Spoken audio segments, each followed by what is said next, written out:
Sir, जो भारत की शिक्षा है, जब तक ये सही नहीं होगी। पार्लियामेंट में एक कमेटी बनी हुई है कि भारत का कोई भी नागरिक कोई कानून में कोई बदलाव चाहता है या कोई नया कानून बनवाना चाहता है, जी सर। वो वहां पे एक पिटीशन डालेंगे।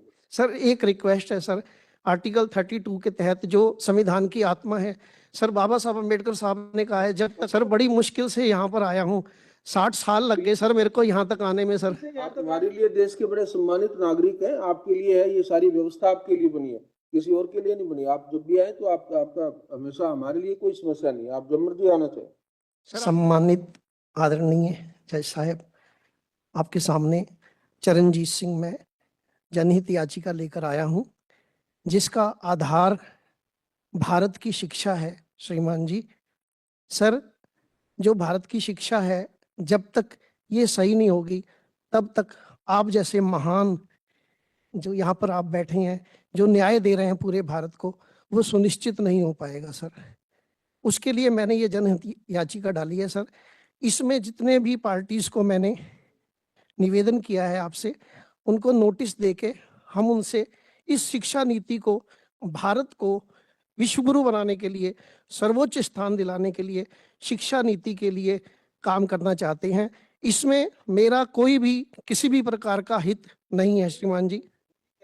जी, आपने वो आपने सर्वधर्म जी सर के साथ जी सर जी सर आपकी बात मानते हैं उसमें। जी सर, पर उसमें हमें चंद्रशेखर ये लगता है कि एक बार पहले आपको ये जितना भी आपने इतना मेहनत किया है, इसमें रिसर्च भी किया है जी सर, और बड़ी अच्छी विद्वता के साथ आपने सारी बातें निकाली हैं जी सर। तो इसको एक बार सरकार को या जो भी अथॉरिटीज हैं। सर, मैं कर चुका हूं सरकार को, और इंटरनेशनल कोर्ट में भी सर इसको मैंने डाला हुआ है। और सर, मैं अनेक बारी शिकायतें राष्ट्रपति साहब को, प्रधानमंत्री कार्यालय को लिखित में भी दे चुका हूं सर, लेकिन उन्होंने इस पर कोई कार्रवाई नहीं करी है सर। जो जो सर विरासतें हैं ना सर, जो सर हमारी आने वाली पीढ़ियां हैं, आपकी हमारी सबकी जो आने वाली पीढ़ियां हैं, उनको यदि उनकी अधिकार की शिक्षा प्राप्त नहीं होगी श्रीमान जी, तो तब तक शिक्षा नहीं होने की वजह से हम बहुत पीछे रह जाएंगे। जैसे हमारा देश इस समय 1.4%, 1.4% पैसा शिक्षा नीति पर खर्च कर रहा है श्रीमान जी। आप देखिए, चीन अगर हमसे 100 साल आगे निकल गया है तो वो 5 से 7%। आप ये बताइए, अधिकार तो आप उनको बताएंगे, कर्तव्य नहीं बताएंगे क्या? सर, हम उन्नत शिक्षा नीति जो है, देखिए धार्मिक जितने भी केंद्र हैं सर, सभी धर्मों के, वो सभी धर्मों के केंद्रों के पास सर बहुत पैसा आता है, लेकिन वो पैसा अन्य कार्यों में खर्च हो जाता है, यहाँ तक कि राजनीति में भी सर खर्च हो जाता है, लेकिन वो शिक्षा पर खर्च नहीं कर रहे हैं सर। ऐसी बात नहीं है, सारे कुछ तो अच्छी संस्थाएं चला रखी हैं। जी जी, आप देखिए, आप जितने भी अपने गुरुद्वारा प्रबंधक कमेटी हैं, कितने अच्छे अच्छे आप कहाँ से बिलोंग करते हैं? सर, मैं दिल्ली से हूँ, और दिल्ली सिख गुरुद्वारा मैनेजमेंट कमेटी नहीं सर, अभी मैं आपको बताना चाहता हूँ सर। अगर पंजाब में जाओगे आप, जी जी जी, रूरल एरिया में, कुछ गांव में, छोटे कस्बों में,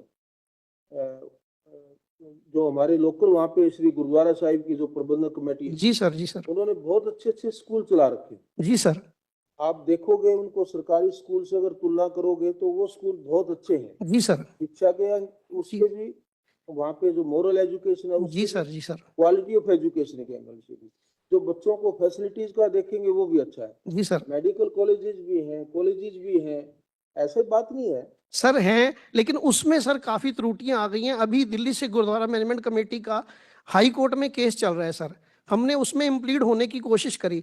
कुछ जायदादों को वहां पर सर वैल्यूएट कर दिया गया। वैल्यूएट का मतलब होता है सर, अगर एक बारी वो वैल्यूएट हो गई तो दोबारा सर वो वापस नहीं मिल पाएंगी। इस तरह के सर बहुत सारे केस पूरे भारत में चल रहे हैं सर। आपने जो भी विषय इसमें डाला है ना, जी सर, उसमें कई सारे ऐसे एक्ट हैं, जो कोई पार्लियामेंट का एक्ट है, कोई स्टेट का एक्ट है, जी सर, अमेंडमेंट करना पड़ेगा। जी सर जी सर, ठीक है, वो अमेंडमेंट की पावर हमारे पास नहीं है। जी सर, हम कोई अमेंडमेंट, कोई नया कानून बना या उसमें कोई अमेंडमेंट हुआ, वो अमेंडमेंट या वो कानून संविधान के अनुसार है कि नहीं, ये तो हम चीज एग्जामिन कर सकते हैं। जी सर जी सर, लेकिन नया कानून बनाने का अधिकार हमारे पास कुछ पावर है, वो 142 की वो एक अलग किस्म की पावर है। हम सीधा ये नहीं कह सकते कि ये कानून बनाया जाए, ये हमने ड्राफ्ट कर दिया और आप इसको कानून बनाओ। सर वो जो जनता के प्रतिनिधित्व है जो करते हैं, ये उनका काम है। इसमें आपको एक हम तरीका बताते हैं। एक पार्लियामेंट में एक कमेटी बनी हुई है, जी सर, उस कमेटी का नाम ही पिटीशन कमेटी है। जी सर, और उसका काम क्या है, उस कमेटी की बड़ी जिम्मेवारी है उसकी, उसको लोग समझ नहीं पा रहे, लोग उसका फायदा नहीं उठा रहे। उस पिटीशन कमेटी की जिम्मेवारी ये है कि भारत का कोई भी नागरिक कोई कानून में कोई बदलाव चाहता है या कोई नया कानून बनवाना चाहता जी है, सर, जी सर, वो वहां पे एक पिटीशन डालेंगे और उस कमेटी की फिर जिम्मेवारी है वो उसको एग्जामिन करके और फिर आगे जहां भी पार्लियामेंट में जिस जो भी उनका अपना प्रोसीजर है उसके हिसाब से उसको आगे रखेंगे। तो आपसे हमारा निवेदन ये है कि जिन जिन कानूनों में जिस जिस बदलाव की और एक नई व्यवस्था की आवश्यकता आप हमें बता रहे हैं, ये सारी बात हम लिखेंगे आपके लिए उसमें। जी सर, आप वहां पे एक पिटीशन फाइल कीजिए, हम उस पिटीशन कमेटी को बोलेंगे कि आपके इन सारे इश्यूज को एक बार एग्जामिन करें। सर एक रिक्वेस्ट है सर, आर्टिकल 32 के तहत जो संविधान की आत्मा है सर, बाबा साहब अम्बेडकर साहब ने कहा है जब तक तो बोलेंगे। संविधान को सर मानने वाले और मनाने वाले सर पूरी तरह सही नहीं होंगे सर, एक निवेदन स्वीकार कर लीजिए सर, एक रिक्वेस्ट है सर। सर बड़ी मुश्किल से यहाँ पर आया हूँ, 60 साल लग गए सर मेरे को यहाँ तक आने में सर, यहाँ तक आने में आपको कैसा लग गया सर 60 साल लग गए हैं सर। आपको- आपसे निवेदन है, ये मत्था टेकते हुए आपसे निवेदन है आप तो सर। दिल्ली में रहते हैं। जी सर, दिल्ली में रहता हूँ दिल्ली से यहाँ तक आने में कैसे 7 साल लगेंगे आपको? सर, इसलिए 60 साल लग गए हम आपको इसी स्क्रीन पर घर से बैठ करके सुनेंगे, आपको यहाँ भी आने की जरूरत नहीं पड़ेगी। सर। सर रिक्वेस्ट ये है कि सर ये जो गुरुद्वारों कमेटियों में ना सर, इस समय माफी चाहता हूँ सर, मैं अपने लिए ही बोल रहा हूँ, जो लालच आ गया ना सर, निज हित आ गया सर। हम लोग हुआ करते थे सर, अपनी जान दे देते थे संगत के लिए, दुनिया के लिए, समाज के लिए। गलतियां आ गई हैं सर, उसको रोकने के लिए निवेदन है सर, एक बारी सर अगर नोटिस करने की कृपा कर दें तो बड़ी मेहरबानी होगी सर।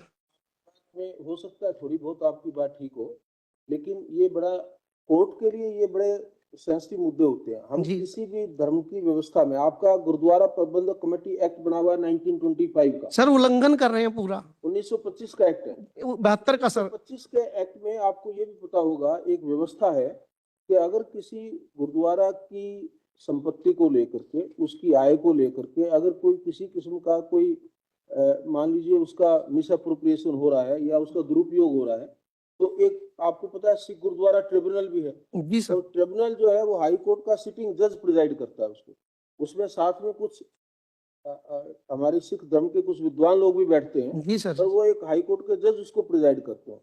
तो आप अगर ऐसी कोई बात है तो उस ट्रिब्यूनल में जाइए। सर अनेक कमेटियां पहले ही बन चुकी हैं सर, मेरा कमेटी नहीं है, हाई कोर्ट के जज का ट्रिब्यूनल है सर। अभी हाई कोर्ट में 2 केस चल रहे हैं सर, 160 केस हैं उसमें ज्वाइंट किए हुए सर, 160 केस। आप पंजाब हरियाणा हाई कोर्ट में जाना पड़ेगा उसके लिए आपको।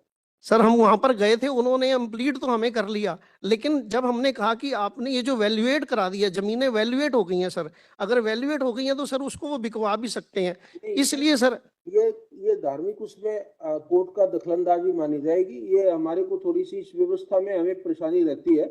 हमने अभी के मुकदमा सुना है लंबा चौड़ा, उसमें हम देखेंगे क्या क्या। सर मैं आपसे मत्था टेकते हुए हाथ जोड़ के निवेदन करता हूं, एक बार अगर सर नोटिस कर देंगे तो बड़ी मेहरबानी होगी। पिटीशन कमेटी में जाइए, जहां हम भेज रहे हैं वो एक बहुत अच्छा, उसका आपके लिए एक बहुत अच्छा प्लेटफॉर्म है, उसमें जाइए, वहां पे अपनी बात को रखिएगा और हमें पूरा विश्वास है वहां आपकी सुनवाई होगी।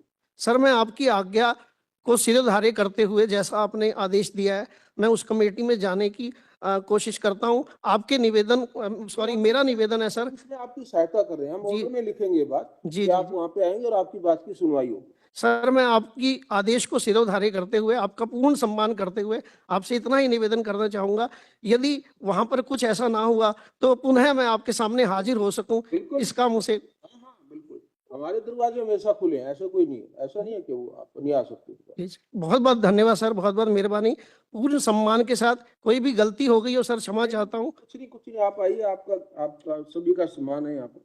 आप ये सभी के लिए सर, पूरे समाज के जो विरासतें हैं सर, बहुत सारी विरासतें सर। आप हमारे लिए देश के बड़े सम्मानित नागरिक हैं, आपके लिए है ये सारी व्यवस्था, आपके लिए बनी है, किसी और के लिए नहीं बनी। आप जब भी आए तो आपका हमेशा हमारे लिए कोई समस्या नहीं है, आप जब मर्जी आना चाहिए। सर आपका बहुत बहुत धन्यवाद, कृपा करके सर वो आदेश मेरे को दे दीजिएगा। मैं कब तक ले सकता हूँ सर? आप जब मर्जी जाइएगा, हम आपको आप 10 दिन में जाएं, 15 दिन में आराम से पिटीशन को बढ़ा लेना उसके हिसाब से, फिर आप जाइएगा। धन्यवाद सर।